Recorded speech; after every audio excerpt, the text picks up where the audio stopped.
Medonho Alho Episódio 42. Contos dos Abandonados, Fantasmas das Três Terras Amaldiçoadas. Primeira história, O Poço dos Sussurros. Prólogo. No coração do movimentado bairro de Main, em Mumbai, fica o De Souza Chaul, um lugar repleto de sussurros e sombras. O Chaul não tem nada de especial durante o dia, uma relíquia do passado em ruínas, onde a vida continua agitada apesar da decadência. Mas à noite, transforma-se em algo muito mais sinistro, com os seus corredores estreitos e cantos mal iluminados ecoando os suaves murmúrios do desconhecido. No centro desta história sombria está o velho poço, uma relíquia esquecida que contém mais do que apenas água, contém um segredo que perdura há décadas, um segredo do qual ninguém ousa falar, exceto em voz baixa. Capítulo 1. O começo do fim. A monção tinha acabado de começar, encharcando a cidade com uma chuva implacável. Os moradores de De Souza Chaul correram pelas ruas estreitas, com os pés chapinhando em poças de lama enquanto voltavam para casa. O cheiro de terra molhada misturava-se com o cheiro de incenso e especiarias, criando um aroma inebriante que permanecia no ar. Num dos muitos apartamentos apertados do Chaul, um jovem chamado Anil estava sentado perto da janela, olhando para a chuva. Ele havia se mudado recentemente para o Chaul, fixando residência em um quarto pequeno e úmido no terceiro andar. Anil era um artista, atraído pela energia caótica da cidade, mas rapidamente se cansou da atmosfera opressiva do Chaul. O barulho constante, as condições de vida apertadas e o silêncio estranho que se instalava no local à noite começaram a afetá-lo. Enquanto estava sentado ali, perdido em pensamentos, percebeu algo estranho. Através da chuva, ele pôde ver uma figura parada perto do velho poço no pátio. A figura estava envolta em escuridão, mas ele conseguia distinguir o contorno tênue de uma mulher, com os longos cabelos soltos ao redor do rosto. Ela estava parada, olhando para o poço como se procurasse alguma coisa. Anil sentiu um arrepio percorrer sua espinha. Ele tinha ouvido histórias sobre o poço, sobre como uma mulher havia caído nele anos atrás e se afogado. O poço estava abandonado desde então, deixado para apodrecer e decair. Mas as histórias não terminaram aí. As pessoas diziam que o espírito da mulher ainda permanecia preso no poço, esperando que alguém a libertasse. Ele balançou a cabeça, tentando afastar o pensamento. Era apenas uma história, uma superstição boba destinada a assustar as crianças. Mas enquanto observava a figura junto ao poço, não conseguia afastar a sensação de que havia algo mais, algo escuro e retorcido que se escondia logo abaixo da superfície. Capítulo 2. A descida. No dia seguinte, Anil não parava de pensar na figura junto ao poço. Ele perguntou por aí, mas os moradores do Chaul estavam calados, seus rostos ficando pálidos à menção do poço.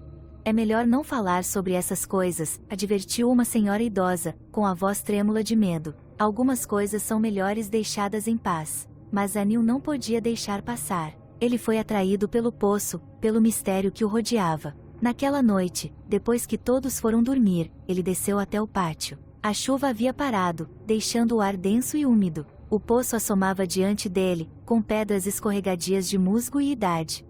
Ao se aproximar, sentiu uma sensação estranha, um formigamento na nuca, como se estivesse sendo observado. Ele olhou em volta, mas o pátio estava vazio, e o único som era o estrondo distante de um trovão. Anil respirou fundo e espiou pela borda do poço. A escuridão abaixo era impenetrável, um vazio enorme que parecia se estender para sempre. De repente, ele ouviu um sussurro, suave e indistinto, como o farfalhar das folhas ao vento. Estava vindo do poço. O coração de Anil disparou quando ele se aproximou, tentando entender as palavras. Mas o sussurro ficou mais alto, mais insistente, até que foi tudo o que ele conseguiu ouvir. Não era apenas uma voz, eram muitas, um coro de sussurros que parecia surgir das profundezas do poço, girando em torno dele como uma tempestade. Ele tropeçou para trás, sua respiração saindo em suspiros irregulares.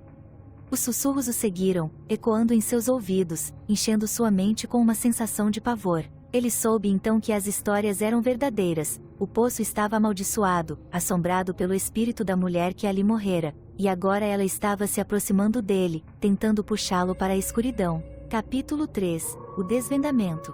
Nos dias que se seguiram, Anil ficou cada vez mais obcecado pelo poço. Ele parou de pintar, parou de comer, parou de dormir.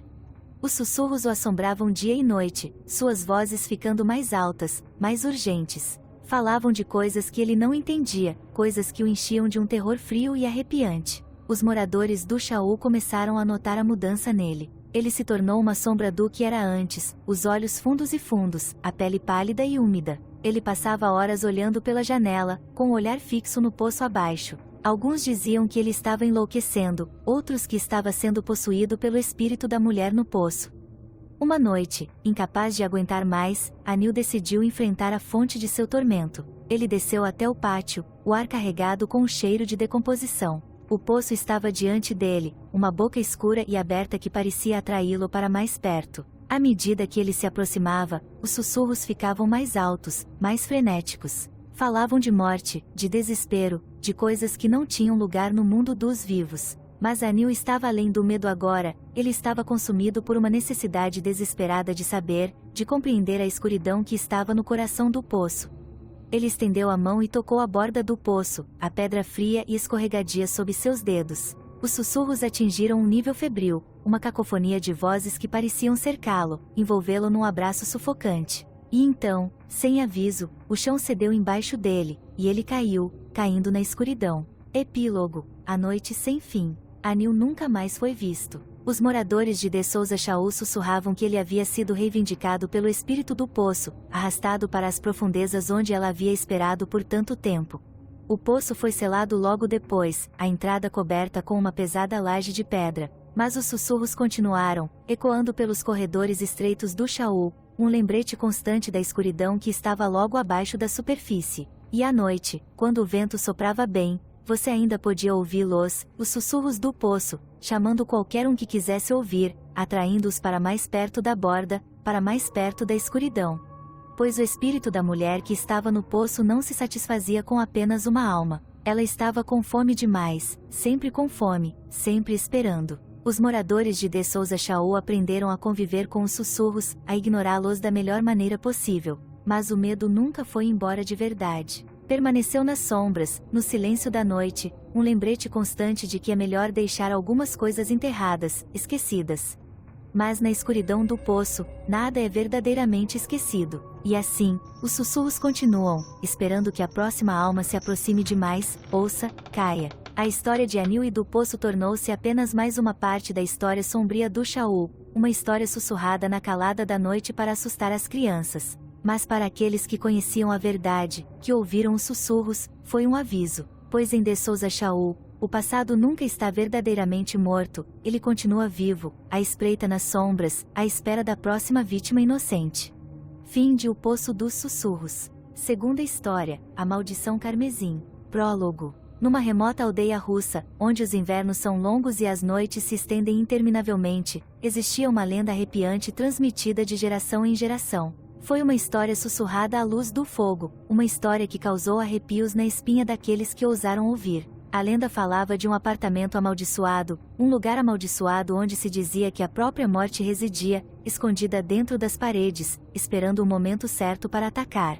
Esta é a história da Maldição Carmesim, é a história de uma família que se mudou para uma nova casa, apenas para se ver enredada por uma força malévola, uma entidade que morava dentro das próprias paredes de sua nova morada. A maldição se manifestou como uma mancha vermelha na parede, uma marca que ficaria mais brilhante a cada vida que ceifasse, até que não restasse mais ninguém para contar a história. Capítulo 1. Um novo começo. A família Ivanov procurava um novo lugar para morar, um novo começo após anos de dificuldades. Quando encontraram o apartamento na aldeia, parecia perfeito, uma casa acolhedora e acessível, com espaço suficiente apenas para a sua pequena família. Era um prédio antigo, com piso que rangia e janelas com correntes de ar, mas tinha personalidade, e eles rapidamente se apaixonaram por ele. Ao desempacotar seus pertences, notaram algo peculiar, uma leve mancha vermelha na parede da sala. Era pequeno, quase imperceptível e, a princípio, eles não ligaram. Eles presumiram que era apenas uma marca deixada pelos inquilinos anteriores, nada mais. Mas com o passar dos dias, a mancha pareceu crescer, escurecendo e espalhando-se como uma mancha de tinta num pergaminho. Eles tentaram esfregar, usando todos os produtos de limpeza que encontraram, mas a mancha se recusou a sair. Frustrados, decidiram cobri-lo com papel de parede, na esperança de esconder a mancha feia. Naquela noite, ao se instalarem em sua nova casa, uma sensação de desconforto começou a tomar conta de seus corações. A aldeia estava estranhamente silenciosa, o único som era o vento uivante lá fora. Os Ivanov se amontoaram, tentando se livrar da sensação, mas o silêncio parecia pressioná-los, pesado e opressivo.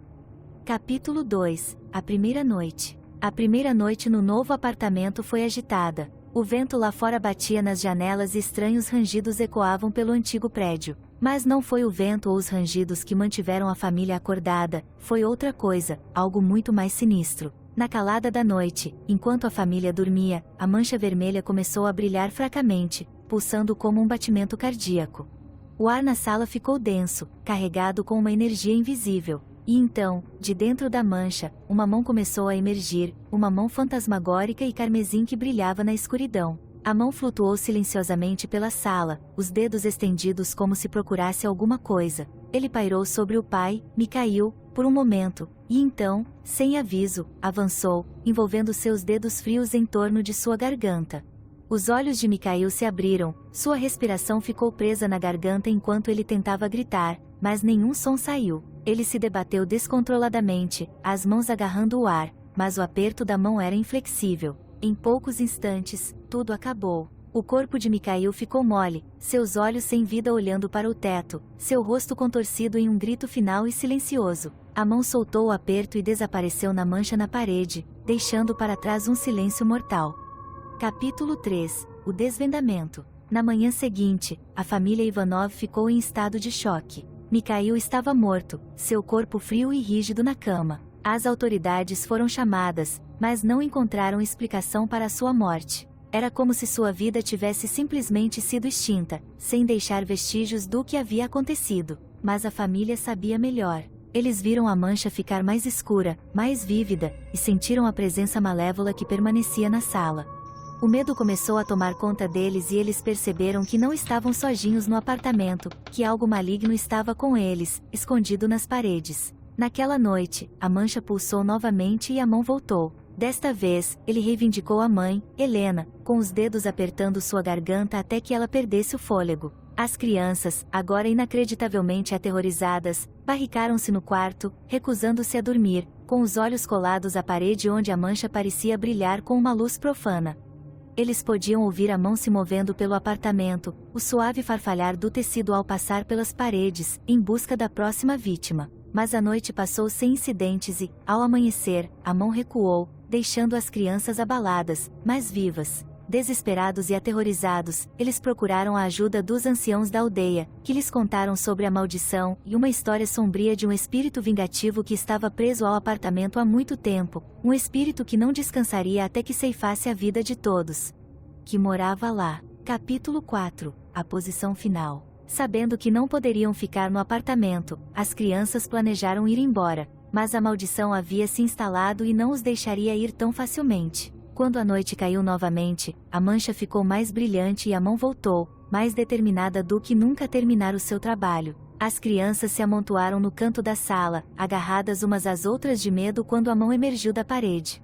Desta vez moveu-se lentamente, deliberadamente, como se saboreasse o momento. O ar crepitava de energia e as crianças podiam sentir a presença do espírito, a sua raiva e o seu ódio enchendo a sala. No momento em que a mão estava prestes a atacar, a porta se abriu e um velho entrou na sala. Ele era um ancião da aldeia, um homem que já havia lidado com o sobrenatural antes. Ele carregava consigo um talismã, um antigo amuleto que dizia ter o poder de banir os maus espíritos.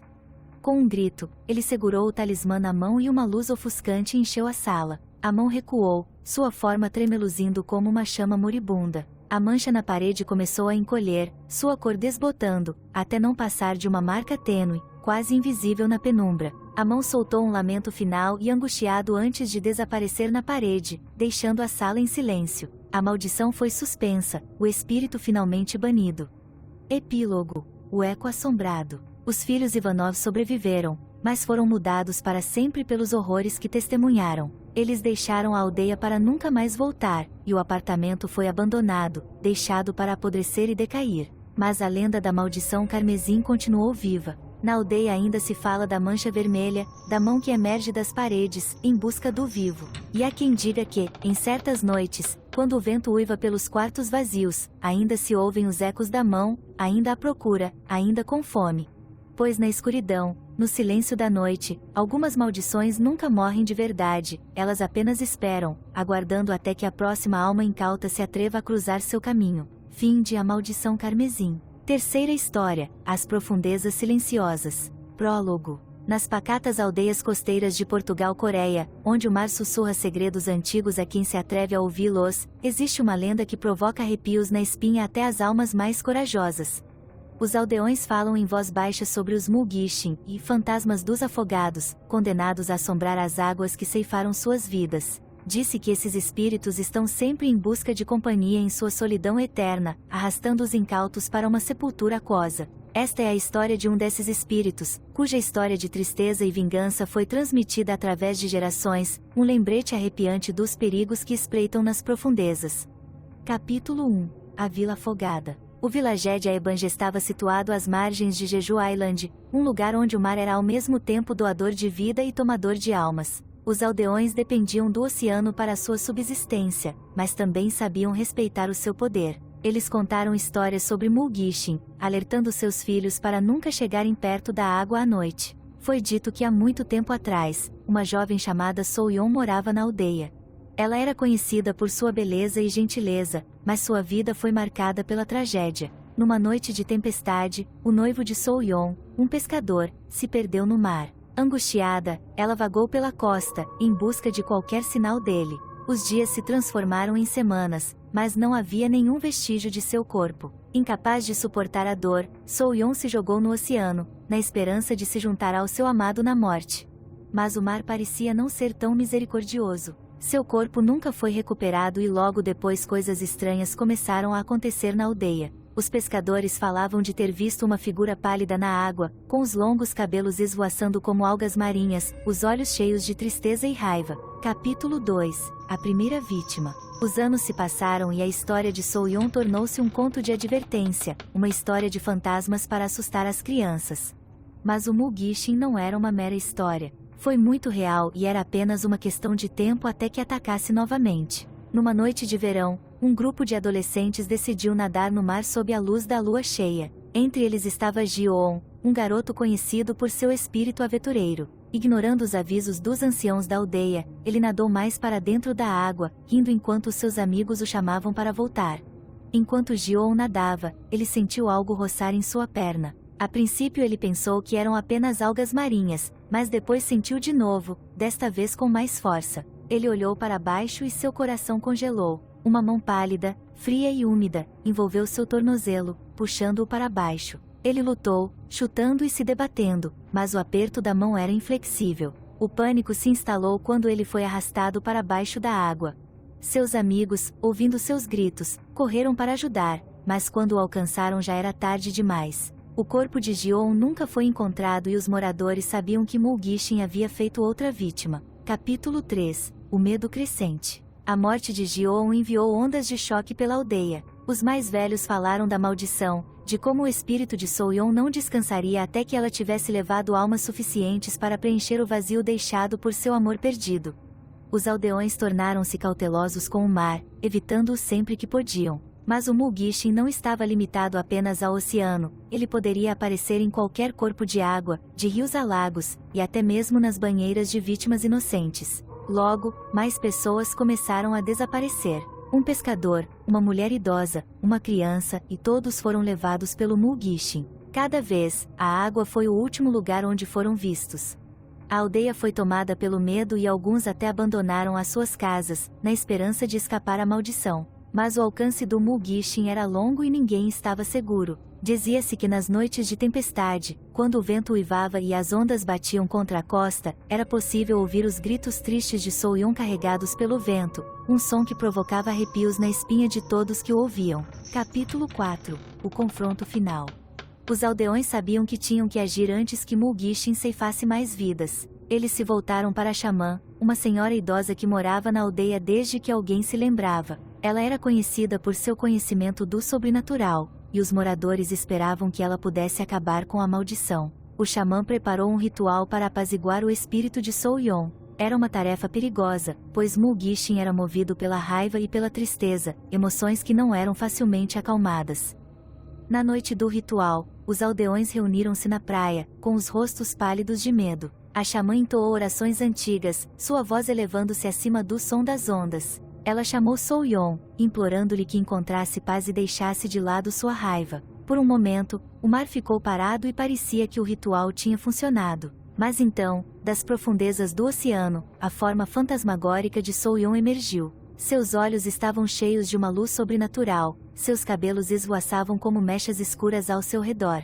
Os aldeões engasgaram de terror quando ela se aproximou do xamã, sua expressão era uma mistura de tristeza e raiva. A xamã se manteve firme, continuando a cantar, mas Mulgishin não se deixou abalar. Com um grito que perfurou a noite, Soyon estendeu a mão, seus longos braços estendidos de forma não natural, e agarrou a xamã, puxando-a para dentro da água. Os aldeões assistiram horrorizados enquanto ambos desapareciam sob as ondas, a água agitando-se violentamente antes de finalmente se acalmar. Epílogo: a vigilância eterna. O Village of Aebang nunca mais foi o mesmo depois daquela noite. O sacrifício do xamã aparentemente apaziguou Mulgishin, e não ocorreram mais mortes. Mas os aldeões sabiam que a maldição não havia sido totalmente eliminada. O mar ainda estava assombrado e, em certas noites, quando a lua estava cheia e o vento parava, podiam ver uma figura pálida parada na praia, observando, esperando. A lenda de Mulgishin continuou a ser contada, uma história de amor, perda e o domínio inabalável do passado. Os aldeões sabiam que enquanto o mar existisse, os Mulgishin também existiriam, sempre procurando por aqueles que ousassem se aventurar muito perto da beira da água, pois nas profundezas do oceano, onde a luz nunca chega, os espíritos dos afogados esperam, com as mãos estendidas, prontos para puxar os vivos para o seu abraço frio. Fim de As Profundezas Silenciosas. O fim.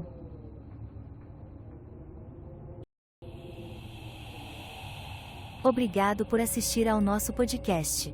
Se você gostou da nossa exploração de fantasmas, criaturas míticas e lendas urbanas, por favor compartilhe com seus amigos. Não se esqueça de se inscrever para mais episódios emocionantes. Até a próxima vez, meus amados ouvintes.